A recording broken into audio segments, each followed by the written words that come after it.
तर ही आहे नारळ सोलायची मशीन. जे शहाळा असतं ना ती मॅन्युअल मशीन आहे. हा नारळ असा घ्यायचा आणि इथे असे पाय ठेवायचे. आता ॲक्च्युली हा सुकलेला नारळ आहे, ह्याला शहाळं लागतं.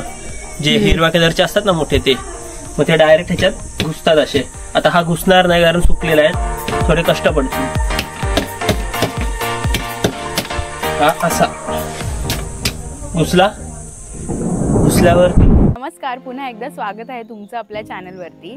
तर मी रिया आज सकाळी सकाळी तुमचं स्वागत करते. आम्ही आलोय गावी. तर मी मागच्या ब्लॉगमध्ये तुम्हाला दाखवलेलं की आम्ही मुंबईवरून गावाला निघालेलो आणि मस्त वातावरण होतं. तर आजच्या ब्लॉगमध्ये मी तुम्हाला दाखवणार आहे की आम्ही कालवं बोचणार आहे. कालवं म्हणजे ऑयस्टर असतं जे आपल्याला साफ करायचं असतं आणि त्यानंतर त्याचं सुखं, कालवं सुखं किंवा कालवं मसाला असं बनवतात. तर तेच आपण पाहणार आहोत आजच्या एपिसोडमध्ये. तर चला, तर मग मी पहिलं तर तुम्हाला दाखवते की कालवं बोचतात कसे. जे पाण्यातून आणतात तर ती कालवं नंतर बोचायची असतात आणि मग ती बनवतात. तर तेच आपण बघायचं आहे आज. तर चला माझ्यासोबत आणि जरा कालवं पण बोचूयात आपण.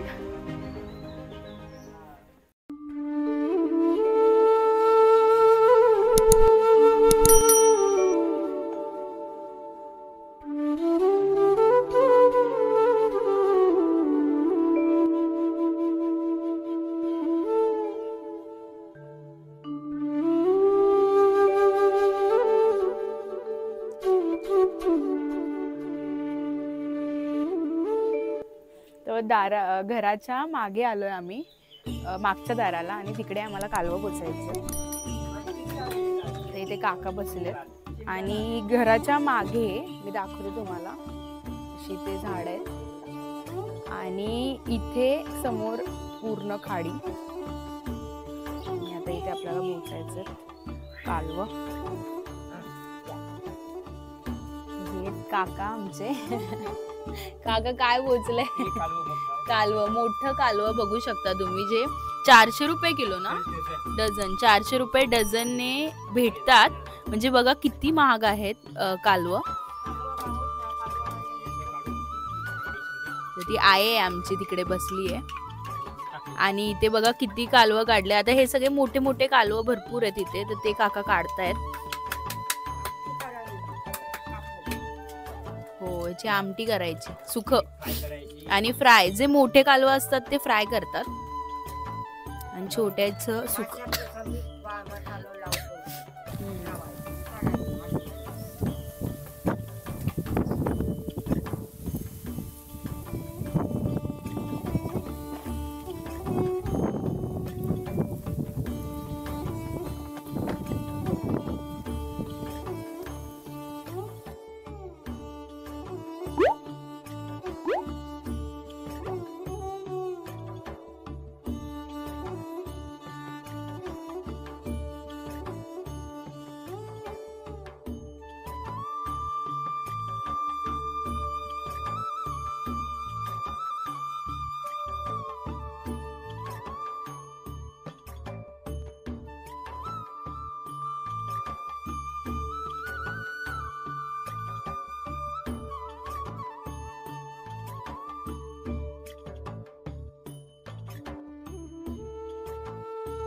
हा, तर ही जी कालवं असतात ती 400 नाही तर 300 ते 400 रुपये डझन असतात. असा रेट आहे इकडचा. आणि हे ऑयस्टर खूप महाग असतं फिशपेक्षा पण. तर जर मोठे कालवं असतील तर ते फ्राय करतात मस्त मसाला मीठ लावून. हे बघा असे मच्छीसारखं त्यांना फ्राय करतात. ही मोठी कालवं आहेत. तर ही मोठी कालवं आहेत, ही बघा, जे खूप कॉस्टली असतात. आता छोटी छोटी हे जे आहेत ते छोटी आहेत, ह्याचं सुखं करतात आणि हे मस्त मच्छीसारखं फ्राय करतात. तर आता आपण बोचूयात, प्रयत्न करूयात.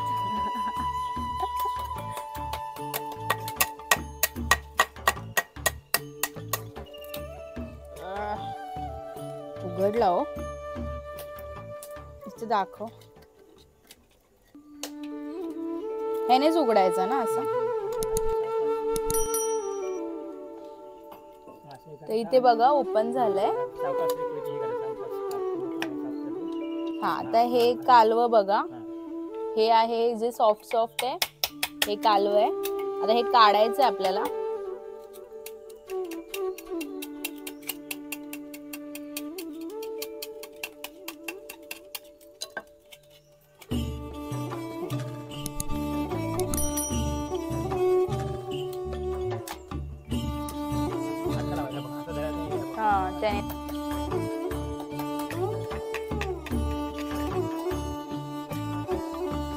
आणि ह्याच्यात पण असेल ना.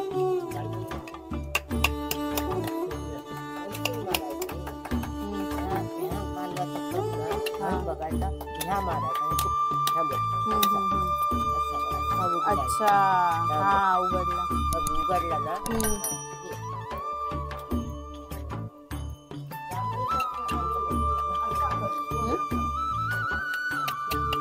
ही आमची आहे मला शिकवते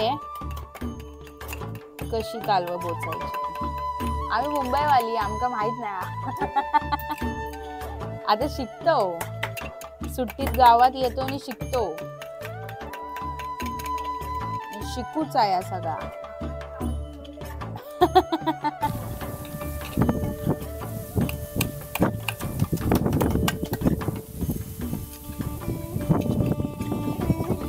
फायनली कालवं झाली आहेत बोचून आणि भरपूर सारी कालवं मी बोचली आहेत. तर तुम्हाला दाखवते आता केवढी बोचली आहेत आणि अजून पण आहेत जी बोचायची आहेत. तर मागच्या दाराला बसून आम्ही हे काम करतो. तर आता नारळ पण सोलायचे, तर ते तो दादा माझा भाव आहे तो सोलेल आणि मी कालवं बोचली आहेत. आता तुम्हाला मी दाखवते की कालवं केवढी बोचली आहेत ती, आणि फ्रायची पण बोचलेत आणि जे छोटे छोटे असतात तेही बोचलेत, ज्याचं आपण सुकं करणार आहोत, कालवं मसाला करणार आहोत. तर ही आहे नारळ सोलायची मशीन. जे शहाळा असतं ना ती मॅन्युअल मशीन आहे. हा नारळ असा घ्यायचा आणि इथे असे पाय ठेवायचे. आता ॲक्च्युली हा सुकलेला नारळ आहे, ह्याला शहाळं लागतं. जे हिरव्या कलरचे असतात ना मोठे ते, मग ते डायरेक्ट ह्याच्यात घुसतात असे. आता हा घुसणार नाही कारण सुकलेला आहे, थोडे कष्ट पडतील. हा असा घुसल्यावरती पावसाळा चालू होतोय त्यामुळे गडगडते. हो मस्त. नारळाचे झाले 2 तुकडे. इन्स्टंट कोकणात सगळ्या घराघरात हे असतं, तुम्हाला भेटेल. एका फटक्यात ना, एका फटक्यात, जास्त कष्ट नाही काय नाही. अशी ही मॅन्युअल मशीन आहे नारळ सोलायची. तर तुम्हाला पण हवी असेल तर तुमच्या बाजारात जाऊन घ्या. सगळ्यांकडेच असते कोकणामध्ये, गावामध्ये असते, बाकी भागात सगळ्या घरात. कुणाला हवी असेल तर. आता हे पण ह्याच्यात घुसवून वाटत तर नाही. किती इझी आहे ना असं काढणं, पटकन निघतंय. ओ पूर्ण नारळ. आता हे तर सुकलेलं नारळ आहे. ते जर शहाळा असतं हिरव्या कलरचं, हिरव्या रंगाचं जे असतं ते, तर 1-2 मिनिटात सगळं उघडून जातं. ते सुकलेलं असल्यामुळे एवढे कष्ट आहेत. आता ह्याच्यात कष्ट नाहीये बिलकुल. पण ते कोयतीने आपण करतो त्याला किती वेळ लागतो ना ते ओढायला वगैरे, त्या मनाने हे इझी आहे. कोयतीने कसं आत्ताची पिढी सोलायला घेतली की दुसरी पिढी येते, एवढा वेळ जातो.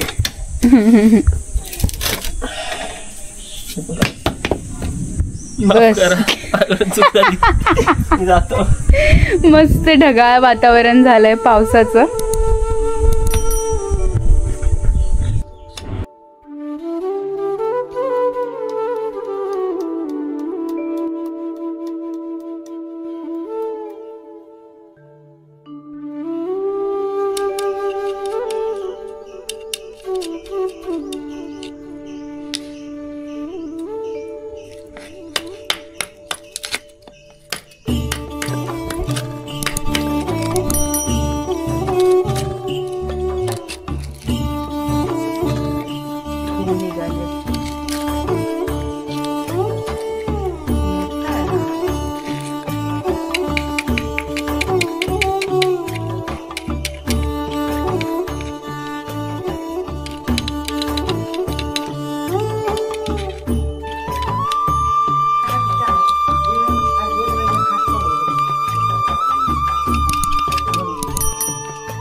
आज आमच्याकडे मस्तपैकी जबरदस्त बेत आहे। ही कालवा बघा, मसाल्यासाठी कालवा मसाला, ही कालवा मसाला आणि ही फ्रायची कालवा, मोठी कालवा ही मस्त फ्राय करायची आहेत। आणि इथे मच्छी आहे बघा, ताजी ताजी खाडीतली अशी मच्छी आहे, फ्रेश फ्रेश। तर गावी आल्यावर मजा असते, मस्त ताजी मच्छी खायला भेटते। या कालवं खायला आता आम्ही मस्त कालवं बनवतो आणि नंतर तुम्हाला दाखवेन नक्कीच की कसं बनवलंय ते। आता रेसिपी मला नाही वाटत की मला दाखवता येईल, कारण आज सगळे आलेत। सो मी नक्कीच तुम्हाला झाल्यानंतर दाखवेन की कसे बनलेत। आणि हे फ्राय आहे, फ्रायचा पण मी प्रयत्न करेन तुम्हाला दाखवायचा। आता मच्छी धुत आहेत,